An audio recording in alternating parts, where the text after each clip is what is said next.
Buenas tardes, mi nombre es Joana Patricia Coyo Medina. Soy estudiante del curso Pedagogía para la Solución de Conflictos, donde le haré una entrevista a la señorita Lorena Coyo. Entonces voy a darle a conocer las siguientes preguntas. Primera, ¿cuáles son las principales causas que evidencia del conflicto familiar? Segunda, ¿cuáles son las principales estrategias que usa para la gestión del conflicto? Tercera, ¿cómo logra el compromiso entre mejorar una alternativa de solución en beneficio mutuo sin comprometer sus propios valores y los de la organización?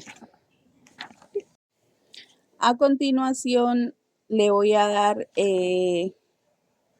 la palabra a la señorita para que me dé respuestas a las preguntas anteriormente. Muchas gracias a la estudiante Joana Patricia del programa de licenciatura en Pedagogía Infantil por esta invitación de la Universidad UNAD. En cuanto a las preguntas mencionadas anteriormente, como la primera, ¿cuáles son las principales causas que evidencia del conflicto familiar? Pueden ser muchos factores los que se evidencian en el conflicto familiar. Es por eso que empiezo con la comunicación. Cuando no tenemos una muy buena comunicación dentro de nuestro contexto familiar, empezamos a tratar de las cosas, guardarlas con resentimientos, no aprendemos a soltarlas y cuando lo hacemos de una manera pues que va a generar conflicto dentro del hogar. La otra o el otro factor sería la falta de escucha. De pronto al no tener una escucha activa, podemos entender las cosas de cierta forma que también nos van a generar muchos conflictos. También otro factor dentro del hogar y como resolución de conflictos o como problemática. El conflicto podría ser las dificultades económicas. Muchas veces evidenciamos que en nuestros hogares las dificultades económicas o estas familias carecen de este dinero, también de un desempleo, porque no están de acuerdo en las prioridades que manejan estos conflictos, pueden gastar también o ganan más de lo que gastan o gastan más de lo que ganan. También el choque o las etapas de la adolescencia versus la autoridad. Muchas veces no sabemos corregir a nuestros hijos con autoridad. La falta de tareas que no son igualitarias, son desiguales. Muchas veces esto también lleva a la carga mental. Los estilos de crianza, también hay interferencia de terceros, que muchas veces las personas hacen caso a los comentarios que vienen de afuera y no los que se presentan en el mismo contexto familiar. Por eso es importante resolver estos conflictos, saber gestionar las emociones y fortalecer una confianza. Para dar continuidad con la segunda pregunta de cuáles son las principales estrategias que usaría para la gestión del conflicto, podrían verse pues unos estilos o unos modelos en cuanto a la colaboración momentánea de los vínculos o de las personas que existen dentro del contexto familiar, donde se trabajarían todos en conjunto, sin intereses algunos, y un tipo de comunicación abierta. Otro compromiso podría ser la responsabilidad en cuanto nos agenda el núcleo familiar o los padres o las madres que tenemos que hacer los hijos. La otra sería, pues no, eh,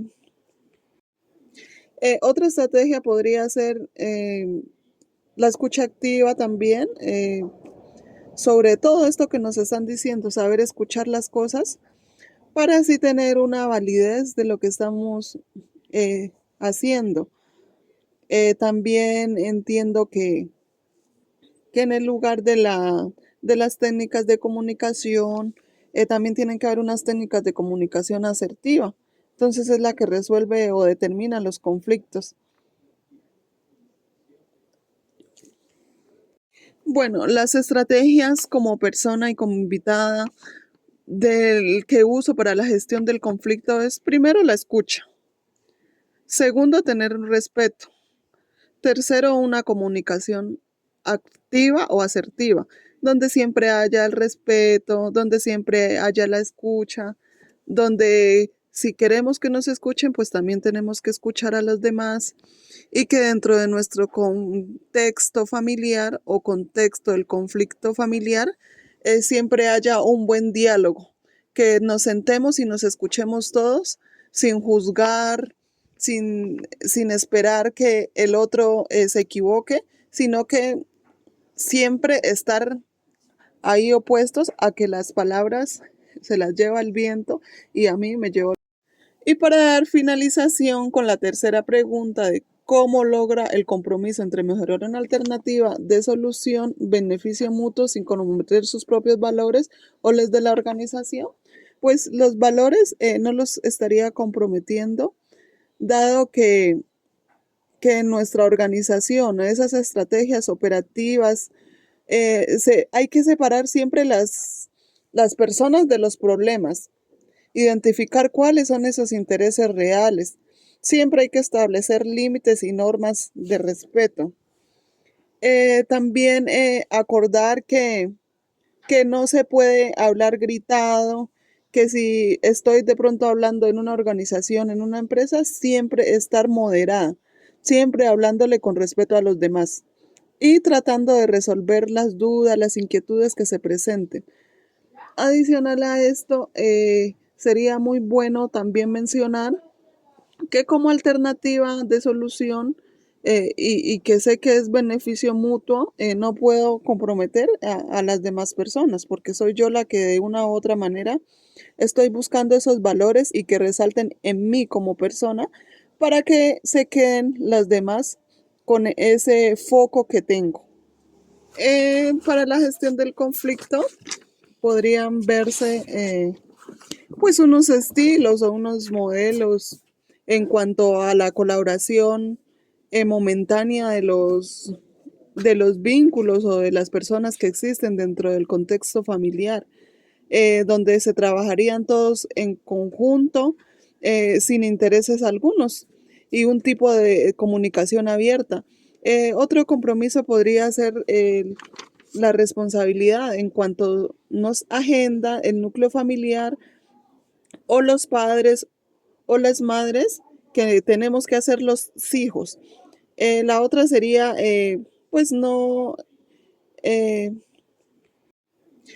otra estrategia podría ser la escucha activa también, sobre todo esto que nos están diciendo, saber escuchar las cosas para así tener una validez de lo que estamos haciendo. También entiendo que en el lugar de las técnicas de comunicación, también tienen que haber unas técnicas de comunicación asertiva. Entonces es la que resuelve o determina los conflictos. Bueno, las estrategias como persona y como invitada del que uso para la gestión del conflicto es primero la escucha, segundo tener un respeto, tercero una comunicación activa o asertiva, donde siempre haya el respeto, donde siempre haya la escucha, donde si queremos que nos escuchen, pues también tenemos que escuchar a los demás y que dentro de nuestro contexto familiar o contexto del conflicto familiar siempre haya un buen diálogo, que nos sentemos y nos escuchemos todos sin juzgar, sin esperar que el otro se equivoque, sino que siempre estar ahí opuestos a